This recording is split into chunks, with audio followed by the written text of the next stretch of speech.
The Worship Hour is a Christian contemporary music bulletin of the Philippine Christian Fan-Made Broadcasters. All songs featured are duly owned by its respective groups and individuals. Duplication and illegal broadcast of this episode is strictly prohibited. 24 oras, araw-araw, naglilingkod mula Batanes hanggang Holo, ang drugstore ng pusong Pilipino, PVC Drugs. Serbisyong tapat, alagang sapat. Anumang sandali, muling darating si Jesus. Malapit na akong dumating. Dala ko ang aking gantimpala para sa bawat isa ayon sa mga ginawa niya. Ako ang Alpha at ang Omega, nang ibig sabihin ang una at ang huli. Revelation 22 verse 12 to 13. Repent. Turn to Jesus today. He is the only way to heaven. Brought to you by MX3. Let Eternal Gardens be your perfect investment today and your preparation for a worry-free future. For more information, visit www.eternalgardens.ph.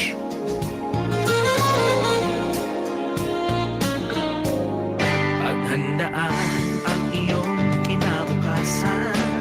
Paghandaan ang panahon ng pangangailangan.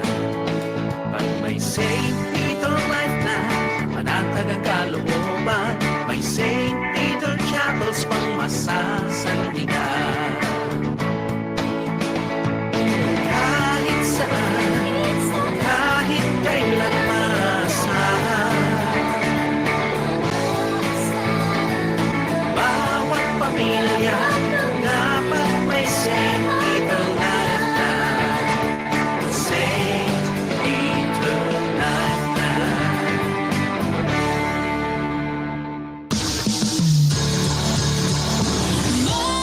Manatili ka sa akin, Panginoon, manatili ka sa akin. Ito ang 702 DZJS. Kagapay mo sa katotohanan. Member, Philippine Christian Fan-Made Broadcasters at kapisanan ng mga fan-made broadcasters ng Pilipinas. You're listening to koolFM. koolFM is a TVH Group of Networks radio station. Sondo's greatest hits are here.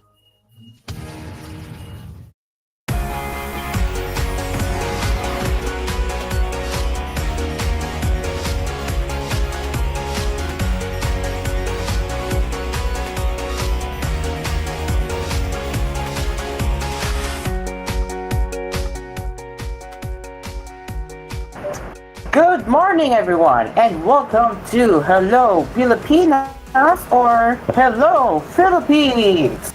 Today is July 27, 2024. It is indeed Saturday, and we will be sharing you one of the lifestyle and entertainment updates along with the latest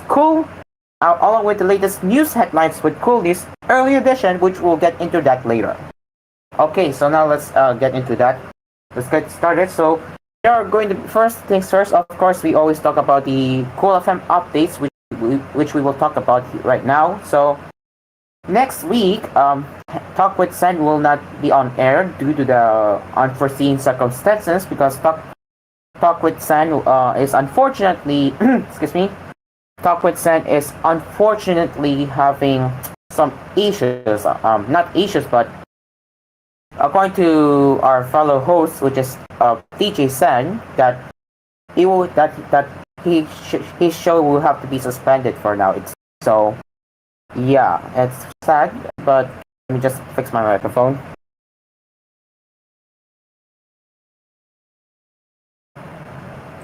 Okay, but yes, guys, DJ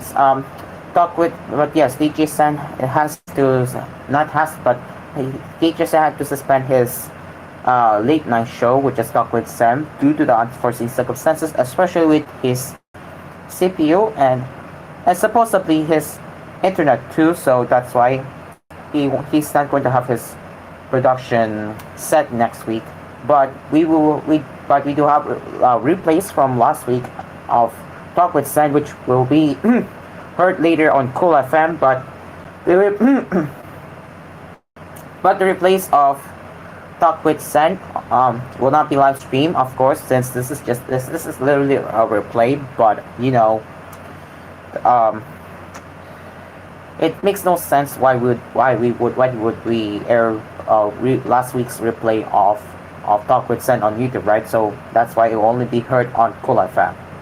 But yes, again, kind of unfortunate that Talk with Sen will not be aired starting next week. Again, at least until September. That's according to DJ Sen himself. But yes, in the meantime, there will be a filler program or paid program that is being set by our partners, which is Philippine Christian fan-made broadcasters. Even though our radio station isn't really fan-made now, but again, thank you to Philippine Christian fan-made broadcasters for making this possible, as they are set to take over 11:30 p.m. show until then. So yeah. All right, now let's get into the well. What do we have here? Well, yup, the Ubisoft's Assassin's Creed crap that nobody wants to see it.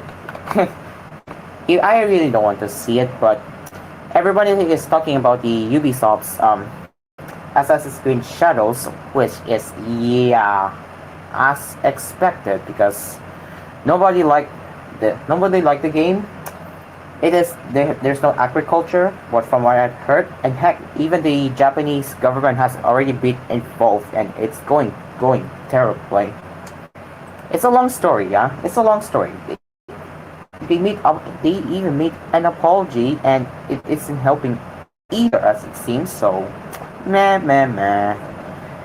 And yeah, Ubisoft is not helping either. So, meh, womp. Okay, so now let's continue with not continue now. What do we start here? Wait a minute.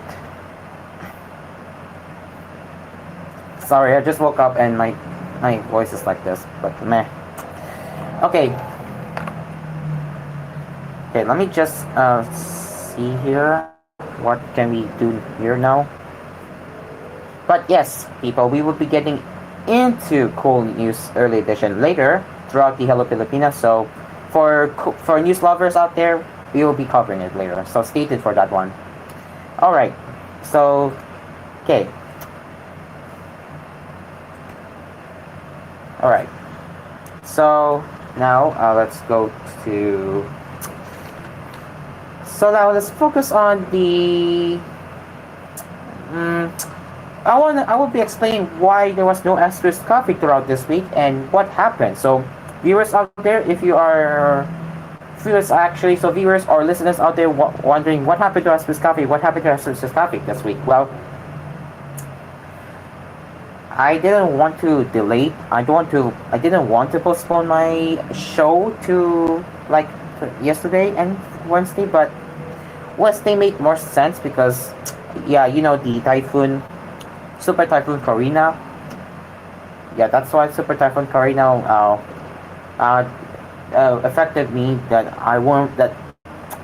Super Typhoon Karina affected me because I really want to do my show, but it was not the right timing because I have to think about the people. Because there are a lot of typhoon affected residents out there, and they may not have time to watch my show. And what if they're one of them, right? That's why I decided to postpone the show to Thursday, and also Thursday. Well, I extended it for a reason because I wasn't sure if they're okay or not. That's why I decided to postpone it too. That's why my show only had one episode this week. Monday slot was supposed to be my show, but Geometric took over Monday because of if I remember correctly, it was related to Sona coverage, the post Sona thingy. That's why he wanted to take over Monday, and yeah, his wish was granted. So I only did one episode this week. Wednesdays was fair. Was more like suspension. fair suspension because, again, typhoon related reasons. And Thursday was me extending it because it doesn't feel right to do the live show this week. But yeah, only one episode this week. And regarding what is going to happen to Espresso Coffee after all, well, my rebranding plans, like the Fifth Form podcast and my other show, which is set on Wednesday and Thursday, will be put on hold for now. So Asphere Coffee is here to stay, at least not at least, but for a little while longer before it gets replaced. So I still have plans to replace them, but replacing them is not the time for now. So yes, Asphere Cafe is here to stay, ladies and gentlemen. Asphere Cafe is here to stay as we speak. Asphere Cafe is here to stay for a little while. Alright, now let's get into the lifestyle. Okay, let's get into the lifestyle. Let's go to lifestyle now. See?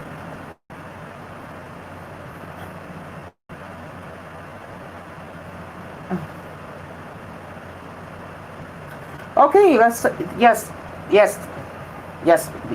everyone. This week is the Olympics season, apparently, because yes, they held the opening ceremony, which I didn't get to watch it because I'm not really a sports fan or Olympics fan, but I'm aware they held the opening ceremony, and I really wondered if it was any good. But in the meantime, let me show you the 5 designers taking center stage at the 2024 Olympics and Paralympics Games. So let me just get the screen share real quick as we speak. I'm just gonna bring the TV in front of me. Just give me a second. Or my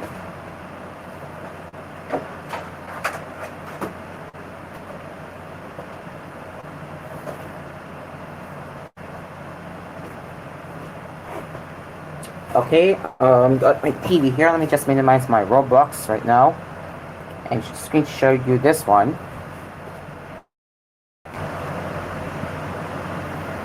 Okay, so if I can see it now, hopefully, there it is. Alright, so let's have a look at the 5 designers that are taking center stage for the Olympics and also Paralympic Games. This is coming from Lifestyle Inquiry Lifestyle. Okay, let's read this together. One of the best things about fashion is its ability to weave itself into so many different facets of life. The Olympics and Paralympics, the world's greatest celebration of sportsmanship, are no exception. And with this year's games set against the dreamy backdrop of Paris, countries have taken the sporting event as an opportunity to showcase serious threads good enough for Fashion Week. So let's have a look at the 5 designers here. So first is Laura for Team Ireland. Oh, look at that. Oh, look at that. Oh, look at that. Oh man, they look handsome for him, and she's pretty. Look at that. They're pretty as heck. Wow. Right. For this year's games, Team Ireland will be sporting some custom couture looks by New York-based Irish designer Laura Weber. The uniforms took nearly 3 years. Wow, 3 years? Wow. Okay. The uniforms took nearly 3 years to make, with Weber drawing inspiration from Irish nature and textiles. Veering away from the typical green Ireland is known for, Weber opted for stark white and agate depth by incorporating the ironic shamrock through the uniform embroidery. Next one, Michael and Amazonka for Team Magnolia. Wow. Wow, look at that. Dang, this uniform really nice, and it looks sick here. Look at that one. Look at this one, guys. This is, I have to admit, this one. This is beautiful. This uniform looks beautiful. Like, dang, this is beautiful. I have to say this one. What do you guys think about this one? Okay. After the debut of their uniforms, the internet went wild for Magnolia's intricate Olympic and Paralympic looks designed by Mikhail and Emerson Ka. Based in Ulaanbaatar, the designers wanted to express the essence of Mongolian tradition and culture. Next is Cancel for Team France. So this is the team there, and I think they look they look good. They look good for this one. For this year's Summer Olympics and Paralympics, Japanese luxury brand Senko will be dressing Team France judo team. Imagined by Senko artist director Nigo, the outfits note to the sport's Japanese origins. Team France will also wear the same kimono-inspired youth suits that were unveiled during the FW 2023 showcase of the brand. Next, we have the Stella Jean for Team Haiti. Holy crap! Okay, sorry, I should not say that on air, but dang, this looks nice, huh? This outfit is... I think this is going to show colors for Team Haiti there, and it's going to represent the country, so it looks pretty good for this one. Italian fashion designer Stella Jean is paying homage to her Haitian roots by collaborating with Haitian artist Philippine Doctor in designing Team Haiti's Olympic and Paralympic looks. Apart from utilizing Dodhardt's vibrant artwork in a piece, Team Haiti's female athletes will be rocking foot skirts paired with chambray shirts woven in Haiti, while male athletes will be sporting field jacks inspired by the Gora classic Haitian silhouette. And lastly, but not least, is Musin's standard for Team Korea. Oh man, she's holding the gun on the right, but oh my gosh, they look good. They look pretty good too. But that gun, oh my gosh, sleek, streamlined, and sophisticated. Team Korea will be suiting up in Musin's standard pieces for this year's Olympic and Paralympic Games. In a statement, Lee Yeon-oh, the general manager of the British shirt, recently hoped that all athletes competing in the games, inspired by the powerful energy of blue, will compete without injury and achieve the desired results. Yes! Whoa, which one do you like the most? For me, I would say, which one? So yeah, again, everyone, which one do you like the most? The viewers out there, do you like this one? Do you like the Lua Weber? Do you like the Mikhail and Emerson Ka? Do you like Genzo? Do you like Stella Jean? Or do you like Min Musin's standard? I will be opening a poll in just a bit for both TGON News and TGON Productions. Let's see, let's just hook this up real quick. We will have a live as part of Hello Pilipinas. So starting today, everyone, we will have a live post. I just hook that up and open and create a new poll right now. But yes, let's give me a second. Oh, I forgot I'm watching my. Okay, so let me just create a live poll right now. I'll leave my window here as a representation there. Okay, give me a second. I will be creating a live poll on both Productions and TGON News. The poll closes later at 8 a.m. So let me just go do that right now. I'm trying to just while my computer will lag. Hopefully not, but meh. It is the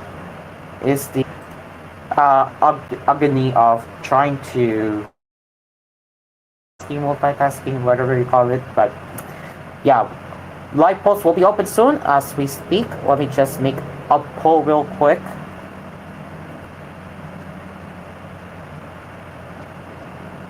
I'll check the TGON news as well. Okay, I'm just waiting for the live chat section to load.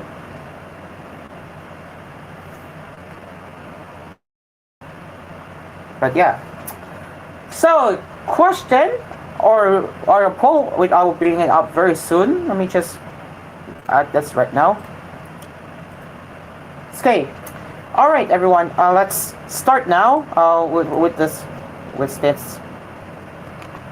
Which designers do you like the most? Which Olympic designers do you prefer the most? Let me just bring that up. Will it be Laura Weber for Team Iran? Will it be Michael and Emersonka for Team Mongolia?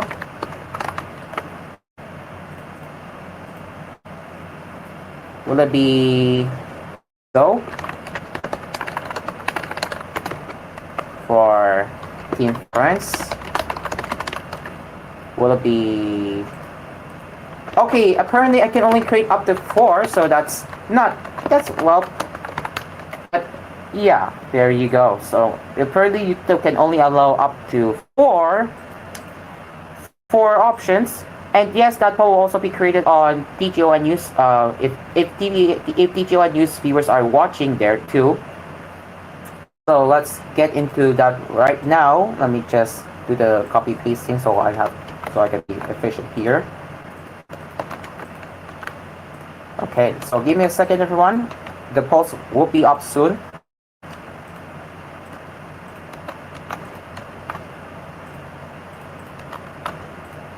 All right, the polls will be up in 5, 4, 3, 2, 1. And the polls are now open on both TGON Productions and TGON News. So you can now start voting, ladies and gentlemen, as we speak. Which one of the Olympic designers do you think are the best out there? So yeah, again, go vote right now. Which one do you think find it unique or you prefer the most? So go votes. The votings are now open until 8 a.m. So okay, so here are the list here. Let me just open up the 4. I can only do the 4 here, unfortunately. So, whoops, wait, did I miss one? Okay, 1, 2, 3, 4. Okay. Just wait until it loads here. Okay. Oh, I missed one apparently. Whoops. Let me just do that real quick here. Loads here. We'll just see here. Okay. All right. So now we have pictures here. So the first option is the team Laura Weber for Team Ireland. You have the Mikkel and Emma Sotka for Team Mongolia. You have Genso for Team France and Stella Jean for Team Hati. So polls are now open until 8 a.m. All right. So now now I will be leaving that open. So yes, I'll be monitoring the polls as we speak. If anyone interested in voting, who knows? But again, votings will be nice. So again, go vote. Which one of the Olympic designers do you think do you prefer the most? So I'll leave the windows open here. Well, I'll bring this out here. Yes. Again.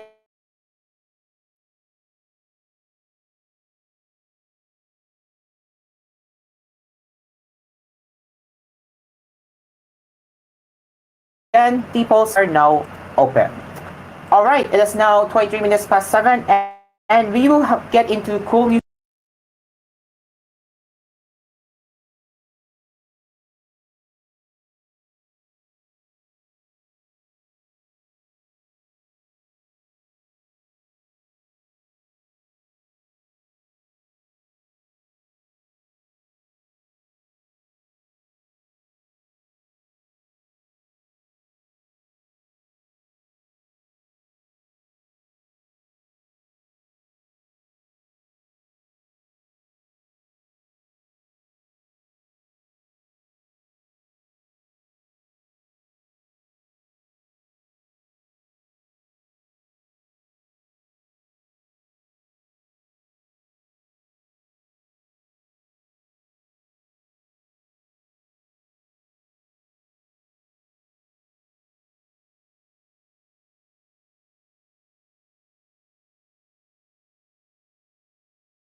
Okay. Second try, but once again, people, what I'm trying to say is that the polls are now open because we showed you the cases, some cases of showcases of what which Olympic designers do you think you like the most that we showed you earlier. Again, the polls will run until 8 a.m. Okay, so now we will be getting ready for koolNews early edition. So stick around, people. It is now 24 minutes past 7, and we will be right back.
Live from Cool Studios, this is koolNews Early Edition.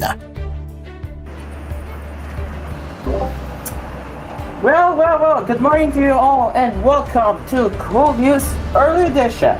Yes, today is July 27, 2024, and we will be here to serve you the morning headlines throughout the Hello Pilipinas. Okay, let's get into the first headlines as health authorities in the Bangsamoro Autonomous Region in Muslim Mindanao alert to disaster response frontliners in flooded areas in the region to urge local residents to boil water they use for drinking and preparing food. The advisory followed the release of test results suggesting that water resources in many parts of Maguindanao del Sur and Maguindanao del Norte province and in the towns of the special geographic area are positive for E. coli or known as Escherichia coli bacteria.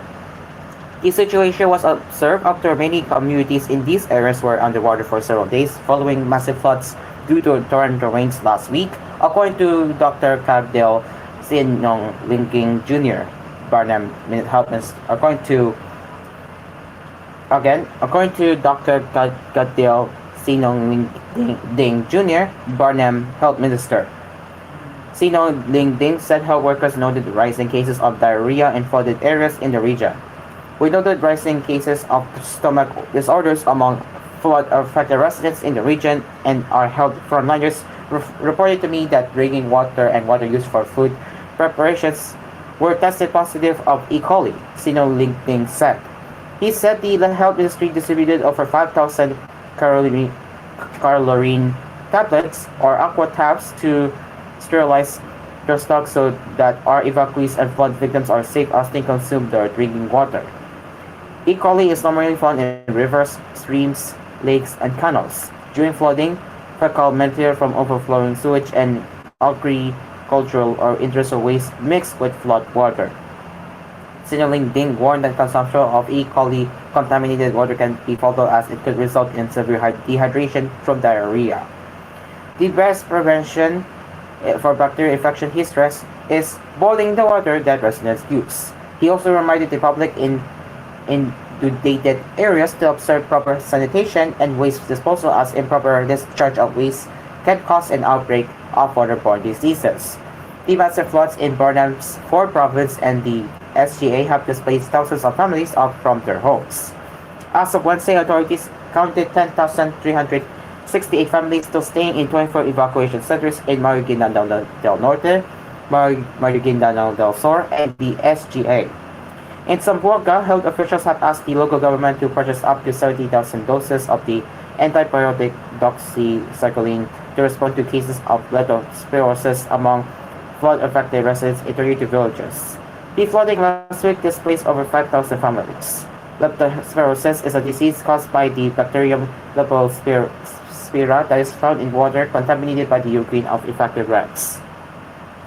According to the U.S. Centers for Disease Control and Prevention, leptospirosis without treatment can lead to kidney damage, meaning this or inflammation of the vein around the brain and spinal cord, liver failure, trouble breathing, or an even death.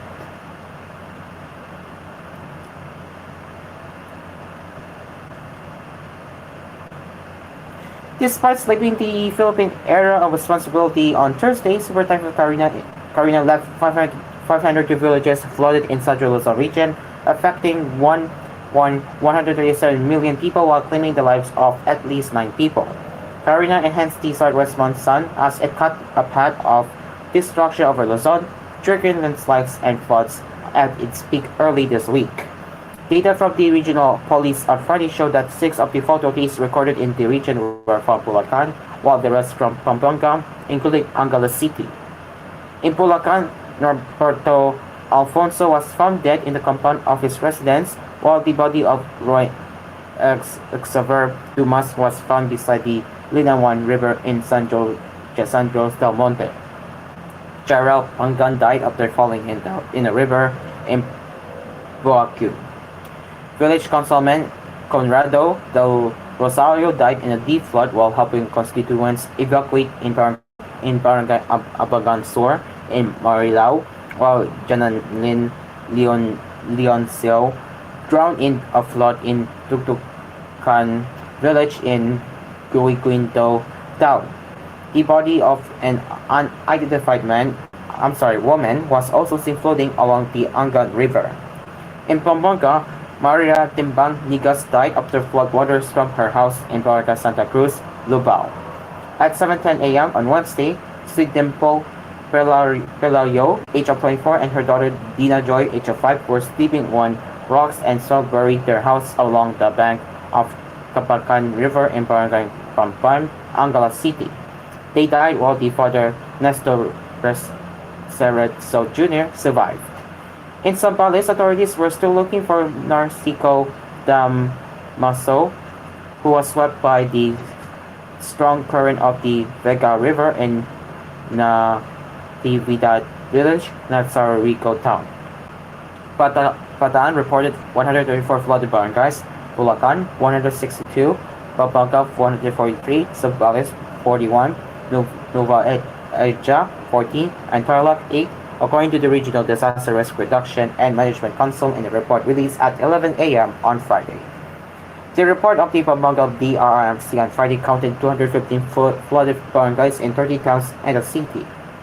Water levels in portions of the downstream Pampanga River in Arayat, Candaba, and Abalit reached the alert levels. Only the provisional governments of Bataan and Bulacan and the local government of Macabebe town in Pampanga placed their localities under a state of calamity. As of Friday, 29,883 people sought refuge in evacuation centers, while 59,070 people found safe grounds elsewhere but were being served by the Department of Social Welfare and Development. 4 dams in the region remain below normal water levels except for Bustos and Ipo dams in Bulacan, with authorities ordering several gates to be opened for the slow release of water. 7 roads are still not passable as of Friday, the RDRRMC said. In Bulacan, these are the Balagtas to Magundao Road in Bulacan, San Juan and Wawa in Balagtas, and Bandayan and Banga in the city of Mikuayan. In Tarlac, these are in Kakamilingan, Sor, and Sawat in Kamiling. In Pampanga, the provincial DRRMC reported 51 destroyed houses while 45 others were damaged. Losses to fisheries in the region were pegged at 17.149 million pesos based on the data of the RDRRMC, but the Pampanga DRRMC had already reported damage to palay and fisheries reaching 121.607 million pesos and 185.661 million pesos respectively. The regional DSWD reported releasing 26.015 million pesos worth of assistance. The Regional Office of Civil Defense provided non-food items to the city of Maycayuayan. In Tarlac, damage to agriculture reached 52 million pesos, data from the provincial government showed on Thursday. According to the Tarlac DRRMC, close to 7,000 hectares of farmland planted with rice, corn, and hydraulic crops were mostly affected.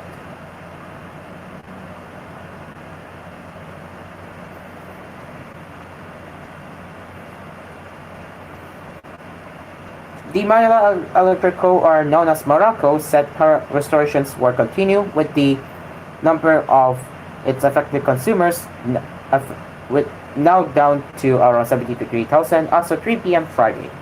In a statement, Morocco said the remaining consumers hit by service interruptions were mostly in Metro Manila and Bulacan. Some areas in Rizal, Cavite, Laguna, and Batangas were also affected. Of the total affected consumers, more than 57,000 were in flooded areas.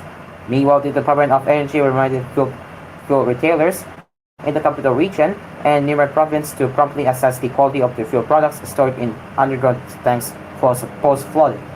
If contamination is detected, selling from the affected tank must stop until remedial actions are taken and contaminated products are replaced, the DOE added.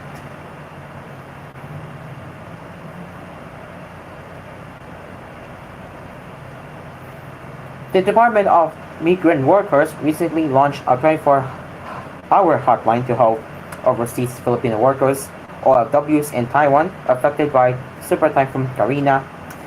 The DMW said the hotline is in partnership with the Manila Economic and Cultural Office in Taiwan and it's meant to monitor the 4,280 OFWs in the northern region. There are 2,098 OFWs in Ilan County, 821 in Gilan City, and 1,361 in Ulian City.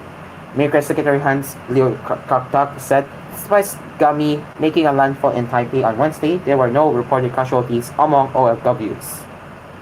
He added the agency is also monitoring the situation of the 1,818 OFWs in Natao, Central Taiwan.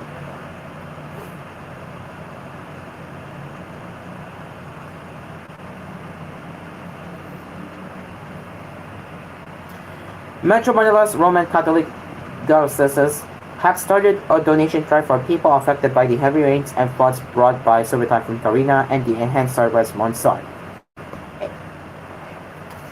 In the circular issued on Friday, Cardinal Jose Advincula, Archbishop of Manila, said there will be a second collection during all masses on Saturday evening and for the whole day of Sunday in parishes, chaplaincies, and mission stations of the archdioceses, which covers Manila, Makati, Mandaluyong, San Juan, most of Pasay, and parts of Taguig. The collections, which must be remitted to the Archdiocese Accounting Office by August 7, will be used for the benefit of the victims as well as the poor, hungry, and needy who were affected by the typhoon. On its Facebook page, Cardias Philippines, the humanitarian arm of the Catholic Bishops' Conference of the Philippines, said it opened bank accounts to receive donations for the typhoon victims. Through Caritas, the dioceses of Caloocan, Cubao, and Novaliches also appealed for monetary or material aid for residents whose homes have been damaged and who have lost their belongings. Advincula requested a press considerated men and women and lay leaders to continue extending the compassion of the Lord Jesus to those affected by the typhoon.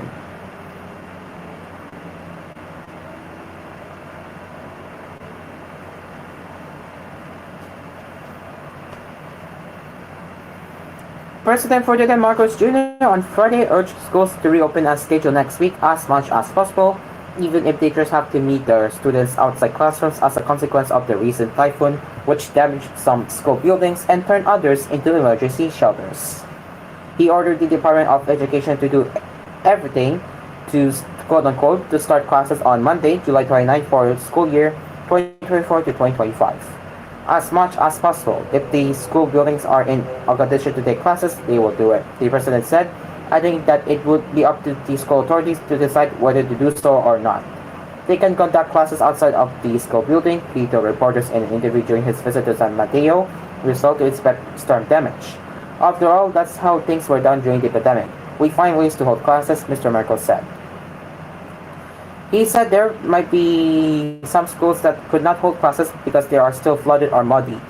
The reopening of schools in July instead of August follows the administration's decision it made to gradually revert to the old schedule when schools opened in June. The decision was in response to a public clamor prompted by complaints of extreme heat inside classrooms at the height of the El Nino weather phenomenon in the first half of this year.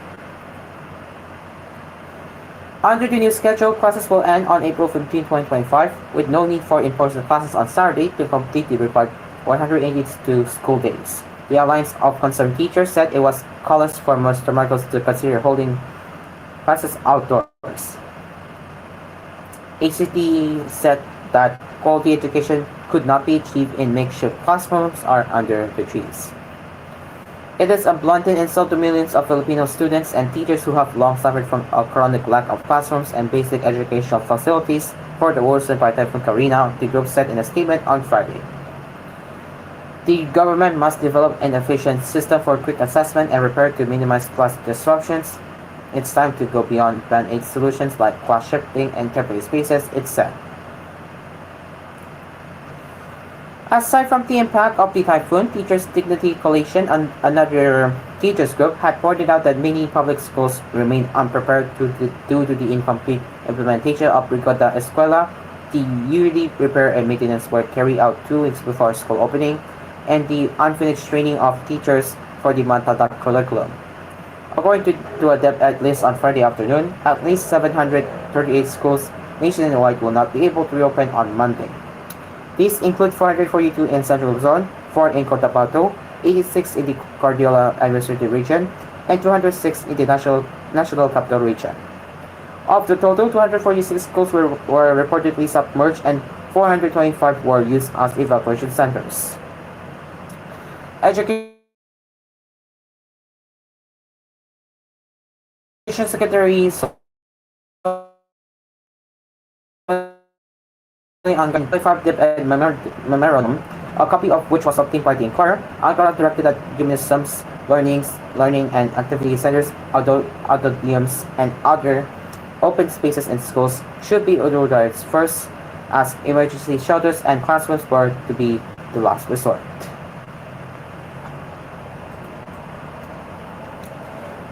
The use of schools as evacuation centers only upon the request of a local government unit should also be as brief as possible, not exceeding 15 days. The requesting LGU and the public school administration should have memorandum of agreement so that the rules and responsibilities of all parties, LGUs, short school and occupants are outlined according to the memo. Angara said at the press briefing on Friday that we're discouraging the use of classrooms for evacuations and that covered courts should be the first option. Leo Quintila, Special Assistant Secretary for Disaster Response and Management of the Department of Social Welfare and Development, said last month that the agency is urging LGUs to build evacuation centers designed for disaster response. We know that there is a huge impact on the education sector where the first schools are utilized as evacuation centers, he said. He said that evacuation facilities should have kitchens, safe space, play areas, storage spaces, and conjugal rooms for displaced individuals. 53,000 are still in shelters according to the National Disaster Risk Reduction and Management Council in a report at 8 a.m. on Friday. The typhoon affected 299,344 families or 1,390,467 individuals around the country.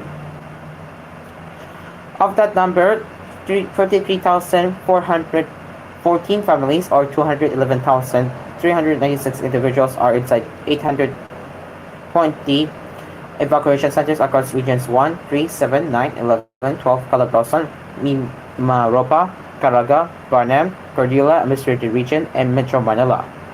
It did not specify how many of the evacuation areas were schools. According to the DepEd, 18,370,310 students from elementary to senior high school have enrolled for school year 2024 to 2025 as of 9 a.m. on Friday. Of the total, 10,001,689 are elementary students, 5,577,374 in junior high school, and 2,598,529 in senior high school, it said. Alright, time check. It is now 8 minutes before 8 and that's the first gap of koolNews early edition, but we will be continuing our early morning headlines later in the second gap of Hello Pilipinas, in the second gap of koolNews early edition at the 8 a.m. hour of Hello Pilipinas. So with that, koolNews early edition will be right back in the meantime, but now Hello Pilipinas will be right back and will return at 8 a.m. Stick around.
Sing along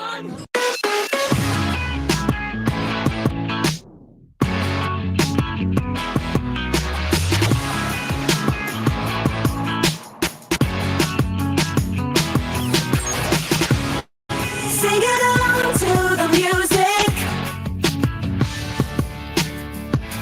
koolFM.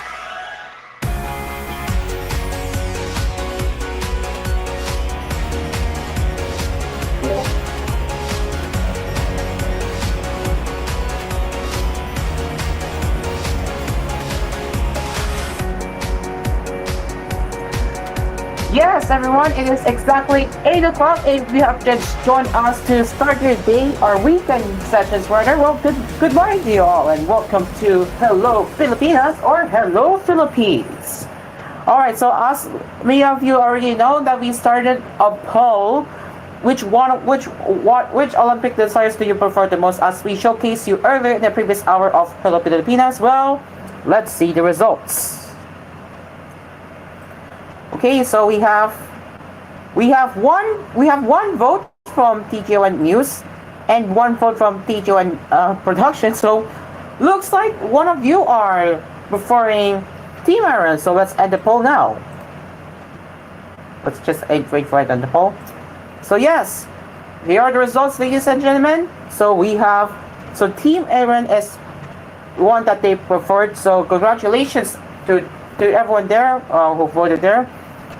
And yes, my vote is included, but I voted for Team Airline, so yeah, that's kind of cheating. But yeah, Team Airline is the clear winner out there, so congratulations to Lua Weber for Team Airline. So let me just show you again. Right now. Okay, so let me just show you that real quick.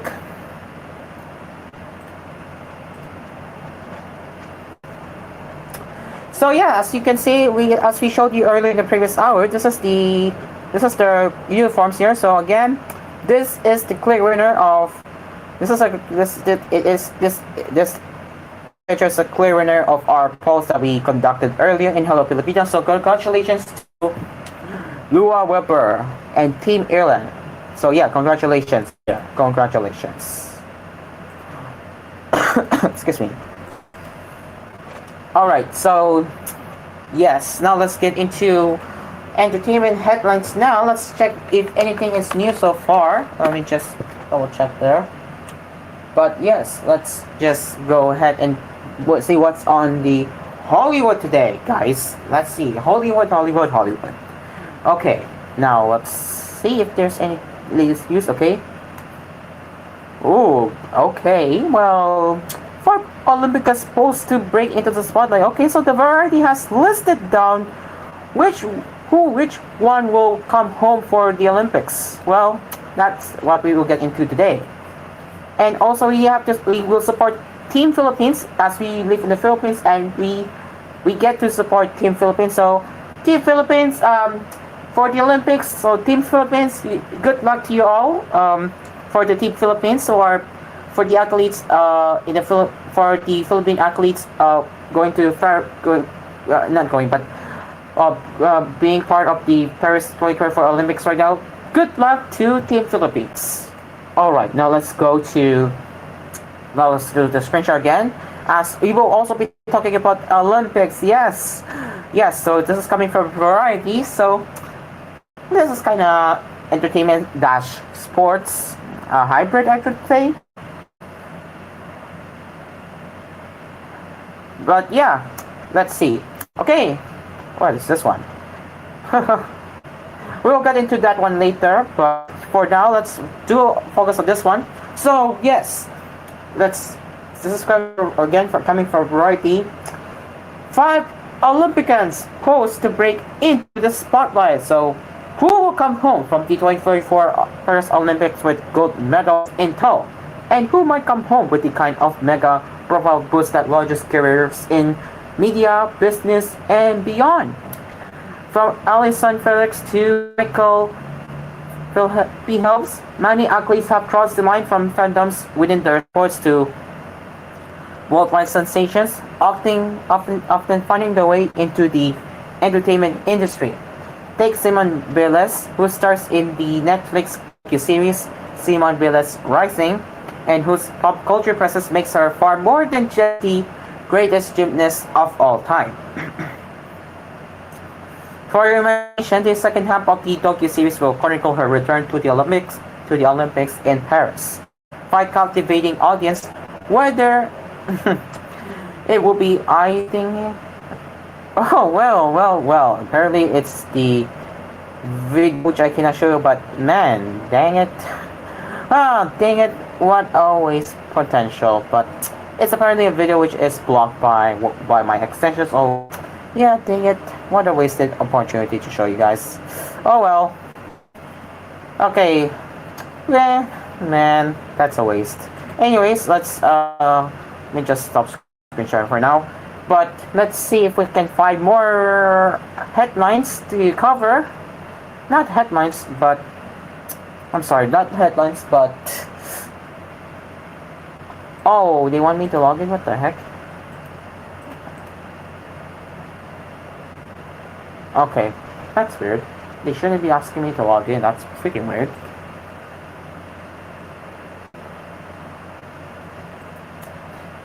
Alright. Anyways, marketing campaign. Oh boy. Do they really want me to reconnect with you? Oh my god. Really? Okay.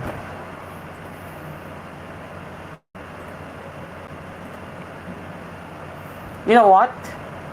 Yeah, the proxy is asking me for username and password. I might just have to re-log in a bit. Just give me a second. Dang it. Okay. Let me just re-put the password here.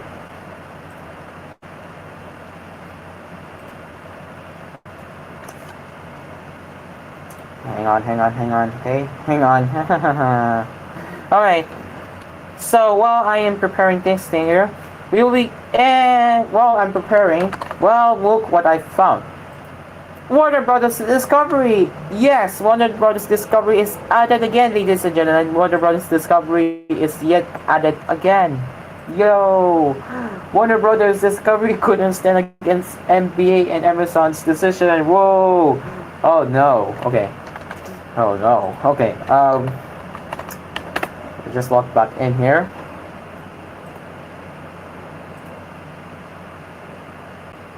Okay. I'll connect. There we go. Okay. Now let me do the screen share. Hopefully this is not going to disrupt what I'm doing here.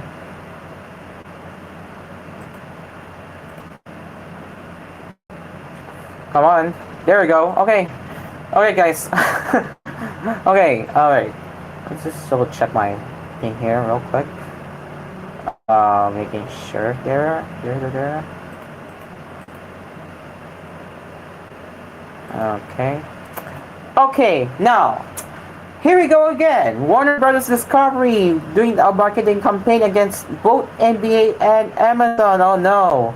Okay, Warner Brothers Discovery is ready to call fall on the NBA. If the shrinking media giant has its way, athletes, influencers, and others will begin to take to social media and other venues to criticize the NBA and Amazon for a new deal that will have the digital titans Prime Video stream thousands of professional basketball games starting in the 2025 to 2026 season.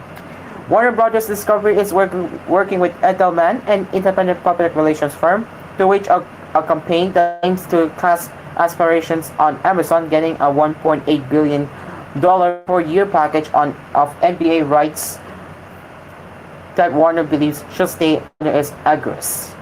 The two parties have been working together for the past year on corporate strategy initiatives, according to people familiar with the matter. Oh no. Under the current effort, Edelman will seek to line up athletes, executives, and other luminaries to criticize the NBA's decision, part of a broader allocation of media rights that also awarded games to Walt Disney, which owns ESPN, and NBC Universal, who owns NBC, in an 11-year pact that will commence after the next NBA season, which will be Warner's last. Edelman also plans to raise questions about what the move of the NBA games to Amazon will do to the fan experience. The public relations firm has made outreach to former NBA players and civil rights leaders and others, according to people who have seen texts and messages hoping to press them to make the case that moving NBA games to Amazon would impinge on minority audience ability to watch, an argument that many have flows given the shared number of consumers who are cutting expensive cable subscriptions in favor of paradigm streaming relationships. According to one set of calculations, watching a season of NBA games via cable would require an outlay of about $1,000 a year or about $83 per month. Warner Brothers Discovery could not be reached for immediate comment at Dalman Har, nor any could an Dalman representative. The Wall Street Journal previously reported on the Dalman Har. The company in the past has represented big marketers like Unilever's, Hellman's, and Yum Brand's Taco Bell, and has been the subject of protests by climate activists who do not like its ties to all companies. Dalman is likely to make the case that moving the NBA games that have been on TNT for years will make things more complex for consumers who have grown accustomed to watching Warner's NBA telecasts and its Inside the NBA Studio show. Warner's is no doubt hoping to ramp up pressure on the basketball league, as it also works to make its case in court. Warner on Friday filed a suit against the NBA in the Supreme Court in the state of New York, alleging the NBA breached terms of a contract that gives Warner the right to match terms of any offer that will move games to a competitor. Warner sought earlier this match Amazon's offer, but it is clear the media company and the sports league differ from on its ability to match the abilities of a major streaming operation with its cable network and mixed broadband hub. Charles Barkley, perhaps the most popular and outspoken in the program, took to Instagram Friday to express his dismay at the forecast between Warner and the NBA. TNT matched the money, but the league knows Amazon and these tech companies are the only ones willing to pay for the rights when they double in the future, Barkley said. The NBA didn't want to piss them off. Still, Barkley has not seemed thrilled by Warner's handling of the situation. He told the Athlete Friday that he felt Warner should not have sued, but in recent weeks has been critical of the Warner Brothers Discovery CEO Lasseff. Barkley has indicated he plans to retire from inside the NBA after next season, although he acknowledged to the athlete that he is owed money from a contract with Warner and that he would consider taking jobs with rival video companies if he is not paid. Warner's public image and outreach are being supervised by a new executive. Warner Brothers Discovery in June named Robert Gibbs, a former spokesperson for the Obama White House, as its Chief Communications and Public Affairs Officer. So here is my take on this one. Oh man, looks like Warner Brothers Discovery is in trouble, and they are desperately needing help from an independent law firm that could bring Amazon and NBA into trouble, potentially, because they really want because Warner thinks that their decision was not fair and yeah, they just find it not fair at all. So they wanted to be judged and making sure that Warner gets the rights as well, along with Amazon probably, who knows, or maybe not Amazon but just Warner and Walt Disney in general. I don't think there's anything wrong with Walt Disney, but Amazon in particular gaining rights to NBA has questionable reasons from Warner Brothers Discovery. So, well, good luck to both of them, I guess. Good luck to both of them. Yep, good luck to both of them, I guess.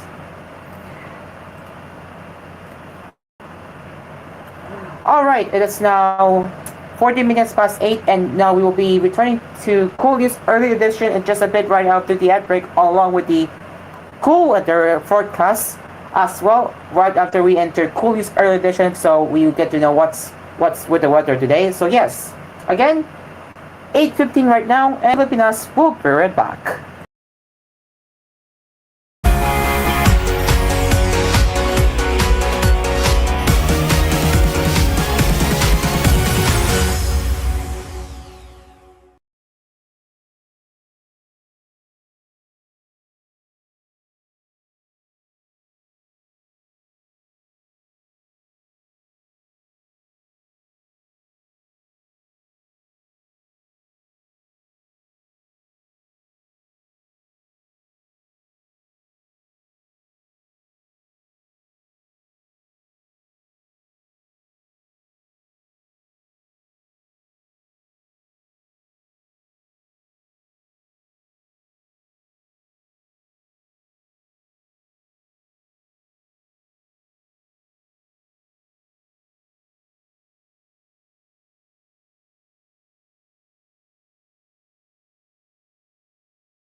Live from Cool Studios, this is koolNews Early Edition. Welcome back to koolNews Early Edition.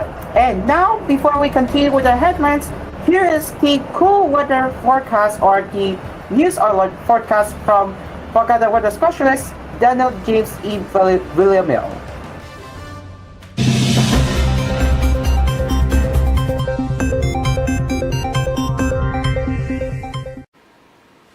Magandang umaga mula sa Pag-asa Weather Forecasting Center. Ito ng ating update sa magiging tayo ng panahon sa susunod na 24 oras.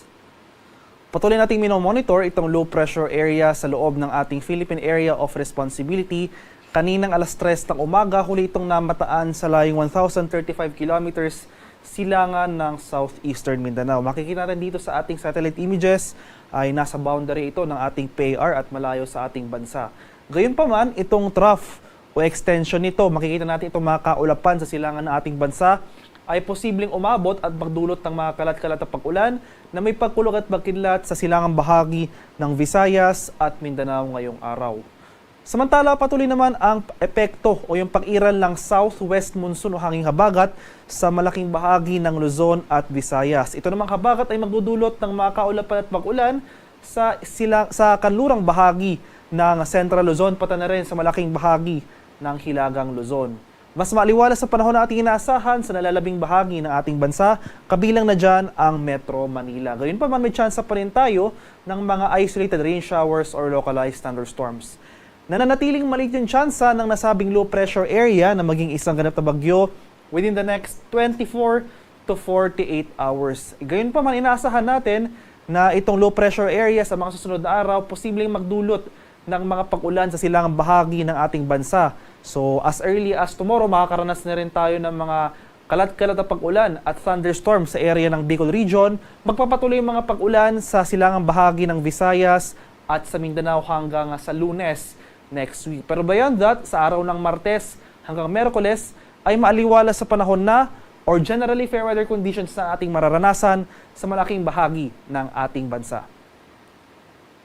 At para naman sa magiging lagay ng ating panahon ngayong araw dito sa Luzon, dahil sa patuloy na pag-iral ng habagat, asahan pa rin natin itong maulap na kalangitan na may mga kalat-kalat na pag-ulan, pagkulog at pagkidlat sa bahagi ng Ilocos Region, buong Cordillera, pati na rin dito sa Zambales, Bataan, pati na rin sa Batanes at Babuyan Islands. Kaya sa mga lugar na ito, maghanda pa rin tayo sa mga banta ng pagbaha at pagguho ng lupa dahil nga sa mga nakarang araw may mga naitala tayong malawakang pagbaha sa mga areas na ito. At kung magkaroon man tayo ng mga pag-ulan ngayong araw, maghanda tayo sa mga tsansa ng mga flash floods or landslides. Sa nalalabing bahagi naman ng Luzon, kabilang na dyan ng Metro Manila, ay mas bubuti ng ating panahon ngayong araw. Generally fair weather conditions, mainit at maalinsangan, ngunit pagsapit ng hapon hanggang sa gabi, maghanda tayo sa mga tsansa ng isolated rain showers o yung mga pulupulong pag-ulan na may pagkulog at pagkidlat. Maximum temperature forecast para sa Lawag ngayong araw, posibleng umabot ng 30 degrees Celsius. 22 degrees naman sa Baguio City at 33 degrees Celsius sa Tuguegarao. Maximum temperature forecast para sa Metro Manila ngayong araw, posibleng umabot ng 32 degrees Celsius. 30 degrees naman sa bahagi ng Tagaytay at 32 degrees Celsius sa Legazpi City. Sa mga areas naman ng Palawan, Visayas at sa Mindanao, dahil naman sa trough extension ng ating low pressure area na minomonitor sa ating area of monitoring, ay asahan natin itong mga kaulapan at mga kalat-kalat na thunderstorms sa bahagi ng silangang bahagi ng Visayas at Mindanao. Particular na sa mga areas ng Leyte, Southern Leyte, Eastern Samar, sa bahagi ng Dinagat Islands, Surigao del Norte, Surigao del Sur, at sa mga areas ng Davao Oriental. Kaya sa mga lugar na ito, maghanda rin tayo sa mga tsansa ng pagbaha at pagguho ng lupa dahil posibleng magpapatuloy itong mga kaulapan na dulot ng trough ng LPA ngayong araw. Sa nalalabing bahagi naman ng Visayas, buong Palawan at sa nalalabing bahagi ng Mindanao, ay magpapatuloy itong maaliwalas sa panahon maliban na lamang sa mga tsansa ng biglaan at panandaliang buhos ng ulan na dulot ng thunderstorms. Kadalasan yan sa hapon hanggang sa gabi. Maximum temperature forecast para sa Kalayaan Islands at Puerto Princesa ngayong araw, posibleng umabot ng 32 degrees Celsius. 32 degrees naman dito sa areas ng Iloilo, Cebu at Tacloban. Maximum temperature forecast ngayong araw sa Cagayan de Oro, posibleng umabot ng 32 degrees Celsius. 32 degrees naman sa Davao at 33 degrees Celsius sa Zamboanga City. At sa kalagayan naman ng ating karagatan, sa kasalukuyan, may nakataas pa rin tayong gale warning sa mga dagat baybayin ng Batanes. Dala pa rin yan ang pag-iral ng hanging habagat. Samantala, katamtaman na kasamaalong karagatan naman ang ating mararanasan sa nalalabing bahagi ng ating bansa. Kaya sa ating mga kababayang mangingisda at may mga maliliit na sasakyang pandagat, especially dito sa mga areas na kung saan may nakataas tayong gale warning, kung maaari ay huwag po muna tayong pumalaot dahil patuloy tayong makakaranas ng maalon hanggang sa napakaalong karagatan na dala ng southwest monsoon o yung hanging habagat. At ang haring araw dito sa Kamaynilaan ay sisikat mamayang 5:38 ng umaga at lulubog naman mamaya sa ganap na 6:27 ng hapon. At para sa karagdagang impormasyon tungkol sa ulat panahon, lalong-lalo na sa mga rainfall or thunderstorm advisory sa posibleng i-issue ng ating mga Pag-asa Regional Center sa ating mga lokalidad, ay follow kami sa aming social media accounts at DUST_Pag-asa. Mag-subscribe na rin kayo sa aming YouTube channel sa DUST Pag-asa Weather Report at palaging bisitahin ang aming official website sa pag-asa.dust.gov.ph. At yan lamang po ang latest mula dito sa Pag-asa Weather Forecasting Center. Magandang umaga sa ating lahat. Ako po si Dan Villamin, nag-uulat. And that was the News Alert Forecast or Cool Weather from Pag-asa Weather Specialist Daniel E. James Villamil, or whatever the name, if I got it right. Yeah, oh, sorry. Daniel James E. Villamil. Okay, now let's continue with the headlines.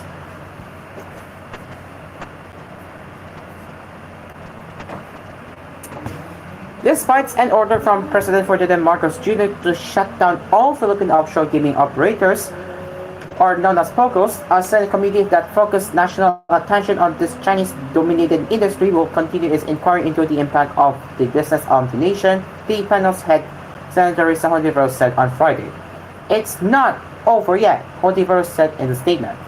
Alice Guo, the suspended mayor of Bapan Tarlac, who had gone into hiding after the Senate ordered her arrest for snubbing its two previous hearings, was still required to attend a hearing set for July 29th, said the head of the Committee on Women, Children, Family Relations, and Gender Equality. Arrest orders were also sent out for Guo's three siblings and their supposed Chinese parents to compel them to participate in the Senate probe into the illegal activities linked to offshore gaming facilities, which had allegedly also been used in cybercrimes, espionage, and attacks on Philippine government websites. Mayor Guo is not the only one being investigated here, but the entire POGO industry that has brought various crimes to the country, Hontiveros said. The Senate, she said, will continue to exercise its oversight function to ensure that the President's order to shut down all POGOs by the end of the year would be properly implemented. The Senate government officials and private individuals who had conspired in floating the laws should be held accountable to bring justice to the victim survivors. The POGOs have allegedly been used for cyber scams and human trafficking, and its officers also face allegations of torture and murder. According to Hontiveros, a just transition, quote-unquote, should also be implemented to help Filipino workers who would be displaced by the closure of POGOs. The Department of Labor and Employment estimates that about 20,000 Filipinos work for various POGO companies. We also need to ensure that our regulatory failures are addressed, Hontiveros said. It seems that a number of corrupt institutions have become corrupt because of POGOs, and this should be addressed by the policies and that we will be proposing in the Senate, she said. China, which outlaws gambling, including offshore gaming, welcomed the president's decision to ban POGOs. The Chinese embassy in Manila said that it was ready to cooperate with the government in implementing the ban. We have noted President Marcos' announcement of banning all POGOs and welcome this development. We believe this decision echoes the call of the Filipino people and serves the common interests of people of both countries, the embassy said in a statement on Thursday. In line with this commitment, China is ready to continue its strong law enforcement cooperation with the Philippines and to protect the safety and well-being of the two peoples, it said. The POGO industry has been used to traffic not just Chinese, but also foreigners like Malaysians, Vietnamese, and Indonesians. Some POGO companies have been found by local law enforcers to have recruited workers for call center jobs but forced to work as underground cryptocurrency scammers. Thief workers are forced to work 16-hour shifts, are tortured when they fail to meet their quotas, and are deprived of food and sleep. The Chinese law prohibits all forms of gambling. The Chinese government strictly cracks down on Chinese citizens engaging in overseas gambling businesses, including Pogo, the Chinese FSC statement said. Pogo breeds serious crimes and gravely undermines the interests of both Philippine and Chinese peoples. In May, the Philippines deported 167 Chinese workers of a Pogo company in Bamban, Tarlac, which was raided in March. There are 43 licensed Pogo companies in the country as of July, according to gaming regulator Philippine Amusement and Gaming Corporation. The President Anti-Organized Crime Commission reports that there are around 100 Pogo companies operating illegally as of June.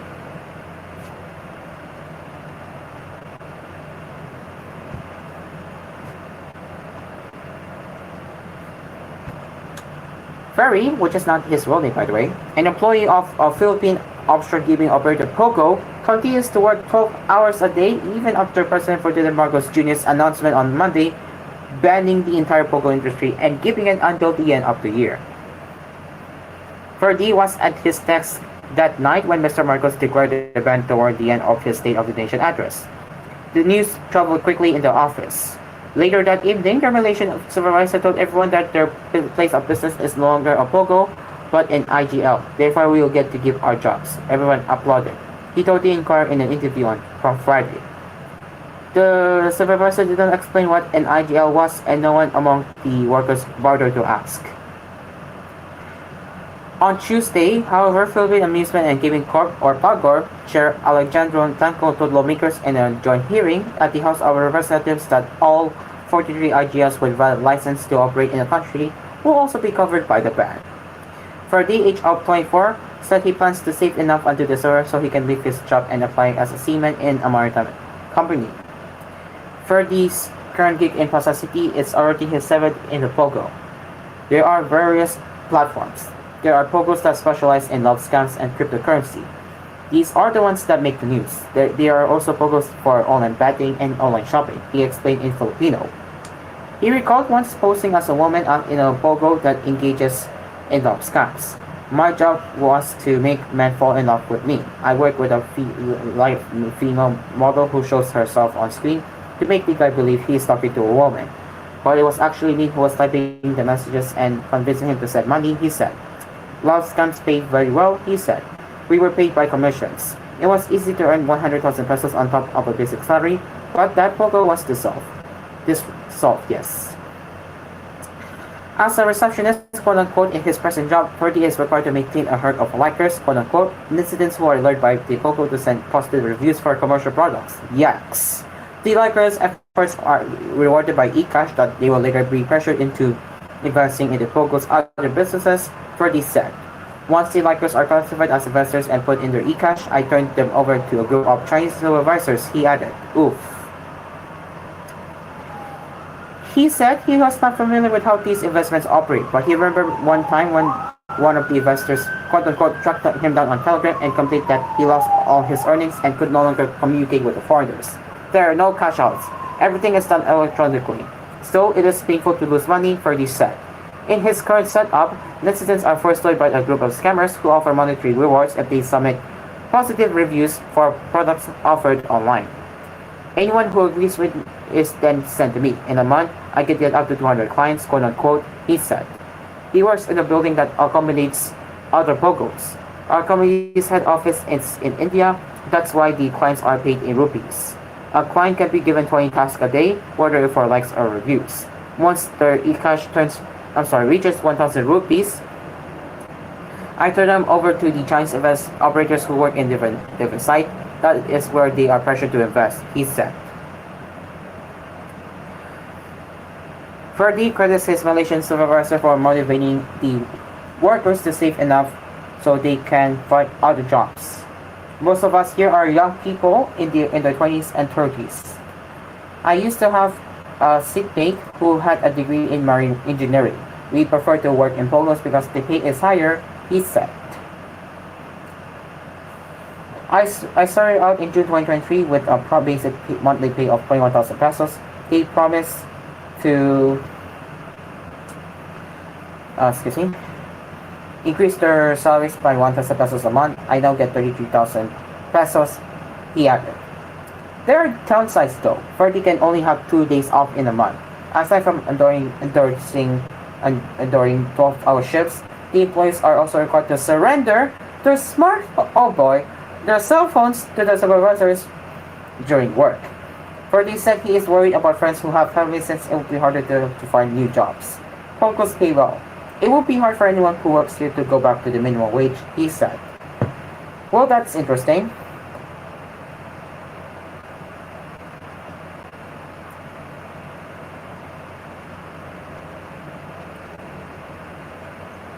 If we don't have time to cover more, well, we will continue with that later on koolNews at noon. But for now, let's see what else we can cover. Okay. The Department of Trade and Industry on Friday said a price freeze on basic necessities is now in effect in 7 areas due to the effects of Super Typhoon Karina and the southwest monsoon. According to the DTI, these provinces include Metro Manila, Pandagas, Caytina in Rizal, Cavite, Oriental Mindoro, Bataan, and Bulacan. There have been slight increases, less than 1%, but that is tolerable and we issue warnings to that. Excuse me again. Trade Secretary Alfredo Pascal said in a radio interview. Pascal said that the price freeze will last for 60 days following the declaration of a state of calamity in the area, and less ethanol includes essential goods such as rice, corn, bread, fresh vegetables, wood crops, pork, beef, poultry, eggs, milk, coffee, sugar, cooking oil, and salt.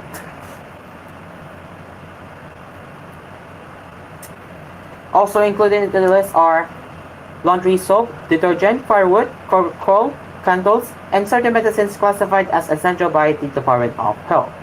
A day earlier, Pascal issued a warning to businesses that may attempt to exploit the situation. We have activated our monitoring teams to strictly enforce the price freeze. Those found violating the law will face severe consequences, including imprisonment and substantial fines. We urge all establishments to comply with the price freeze and prioritize the well-being of our fellow citizens during this difficult time, Pascal said. Under the Price Act, penalties for price manipulation include imprisonment of 5 to 15 years with fines ranging from 5,000 pesos to 2 million pesos. Those found violating the face prison time of 1 year to 10 years, as well as fines ranging from 5,000 pesos to 1 million pesos. Cases of overpricing or violations can be reported to the DTI Consumer Care Hotline at 1-384 or via email at consumercare@dti.gov.ph.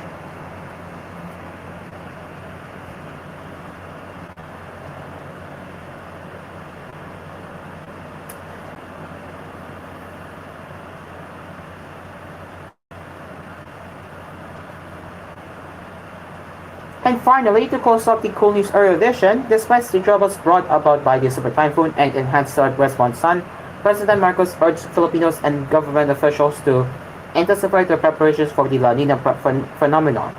We have to prepare for the next one. This is the first typhoon with the La Nina phenomenon.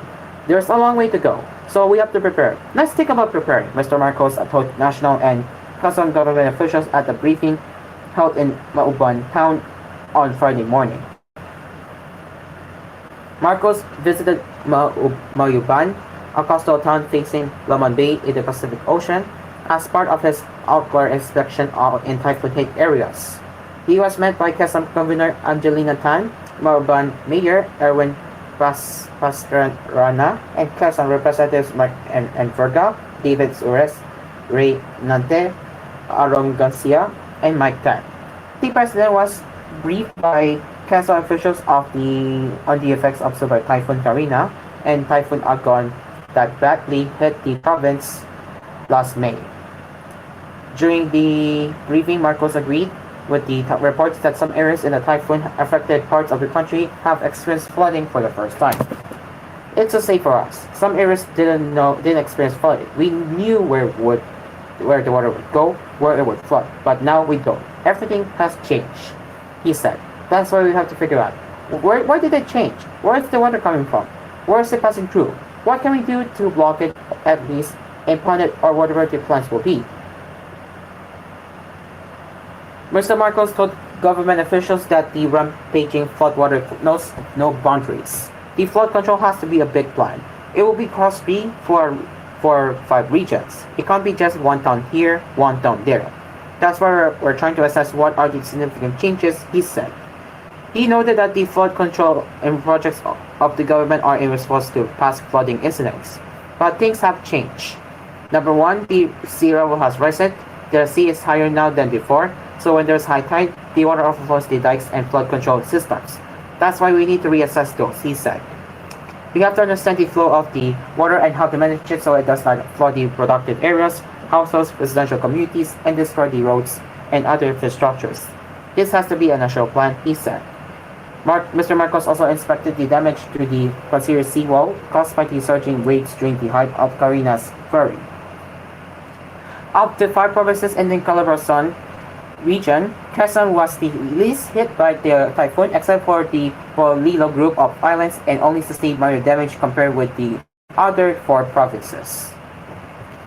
And yes, just before we go, we would like to urge everyone to donate to the following organizations so they can donate to the typhoon affected residents. So you can scan the QR code on the screen right now. Every donation counts, so if you donate to these following organizations, it's going to help you a lot. Not help you, but it's going to help you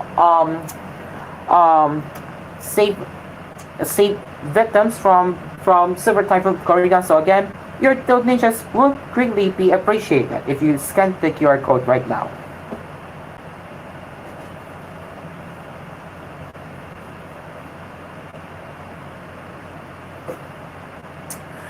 And that is it for Cool News Early Edition. As always, you can get in touch with us at tvhthephilippines.news@gmail.com. And we will be back with more headlines later with Cool News at noon, Cool News at 4, 6, and 1 hour newscast of Cool News Prime Time at 9. Until then, I am Cairo, aka Asphere, and we will see you later for more headlines at Cool News at noon. Goodbye for now, and good morning.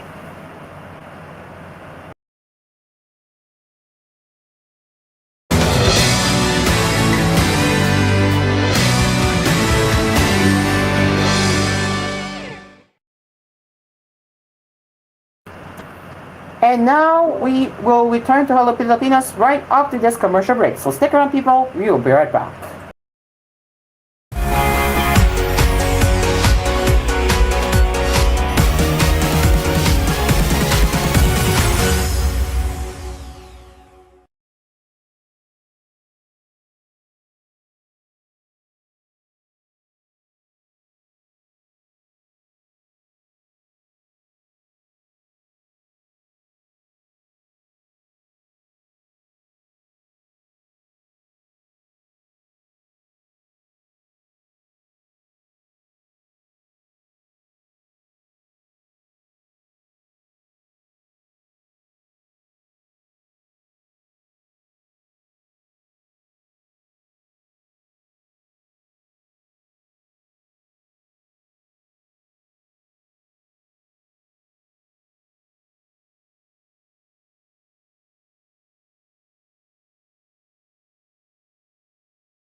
It is 8 minutes before 9, and now let's get into the anime news for what we otakus out there.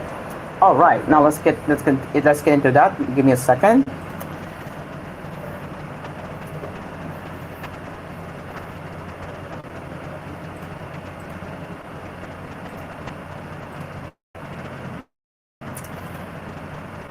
Okay, so let's see what do we cover here. Okay, so we have Cyberpunk Edge Run. This is a good start. This is a good start as we speak here. This is a Cyberpunk Edge Runners creator launches new manga on Shounen Jump Plus. That's right, people.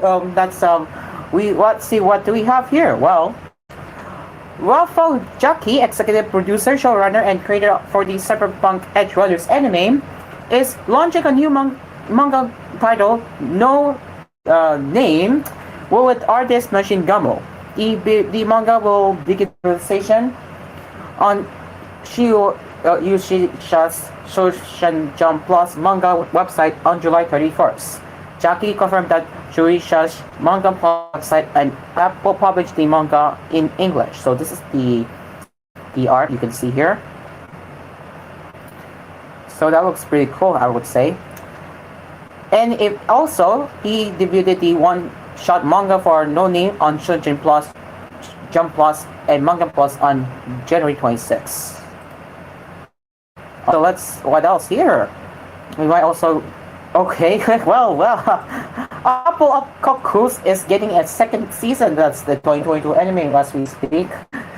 So, Kakukawa announced on Saturday that the television anime of Miki Yoshikawa's A Couple of Kokus, Koku no Ilina Suzume, will be the second season in 2025. So this is the trailer, which I'm not going to play, which I will just show you here. So this is the just frame here. It's so blurry. I don't know why it's blurry. Let me just, so you can see this is the illustration, and this is the announcement that the anime is getting a second season. So there you go. Okay, what else is here?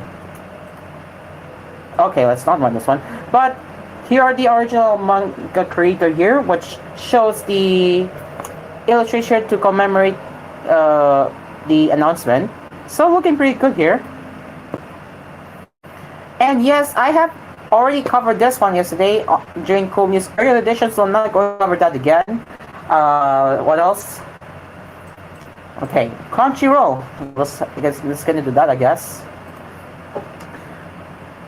Okay, Crunchyroll began streaming the second season of the television anime for Level 5's Mercaton Musashi anime. So, yes, Crunchyroll has gained streaming rights, and they already began streaming the second season of the said anime, so there's that one. Okay, what else here? Okay, well, hold on. Manga Up Global adds the reincarnated marriage of a hero and Sage manga. Manga Up Global started releasing writer Shiro Fujiki, character designer Hero, and artist Riku Nishi's the reincarnated marriage of hero and such manga in English digitally on Wednesday. So this is the image we can see here. The company also began releasing Monsters in Love manga in English on Thursday. So this is what they describe here, which I'm not going to read, but you get the idea here. But hey, I think the characters look pretty good here. It looks, I think, but I usually don't get my hopes up for one. But yeah, okay. What else? Ultraman! Oh boy, Ultraman, guys. Sheesh, Ultraman, okay. Alright. Ultraman Along Came, a Spider-Man crossover manga, launches simultaneously in English, Japanese on August 13th. So look at that, ladies and gentlemen. Ultraman is cooperating with Spider-Man or partnering with Spider-Man. Look at that. Whoa. Okay. Big Biggest panel at San Diego Comic-Con on Thursday revealed that it is partnering with Isuburaya Productions and Marvel for an Ultraman Spider-Man crossover. Yep, there you go, crossover manga series titled Ultraman Along Came a Spider-Man. Yeah, look at that. So this is the if you look at the artwork here, I have to say, I'm gonna be honest, this looks pretty good. So yeah, Tomo Hirokawa is drawing the manga, and Shinobu Matsumoto is writing the manga. The Suburaya Productions, in cooperation with Shinji, she is credited for the original story. Vic Media will release the manga simultaneously in English on its Vic Manga app starting on August 13 US time with the first 2 chapters. Shogakukan will publish the manga in Japan starting on August 14 Japan time. The companies will release new chapters every Tuesday. Vic Media will publish a print edition of the manga starting in summer 2025. So there you go. Crossover, huh? Crossover. I kid you not. Crossover looks interesting for a Japanese and franchise and American franchise, which is Spider-Man. Very interesting, for real. Okay, so let me just get ready for the enemy Japanese hits later. So just give me one moment.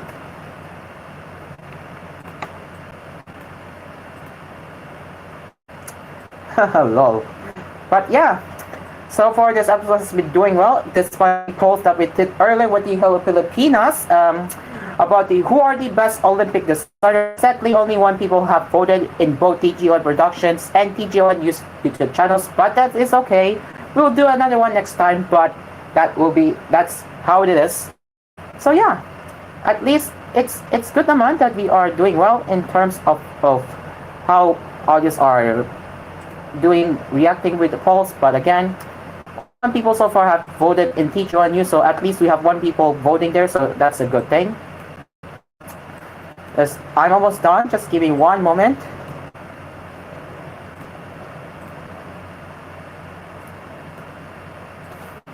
Okay, now let's finish it off with the final quote of the day. Let's do it now.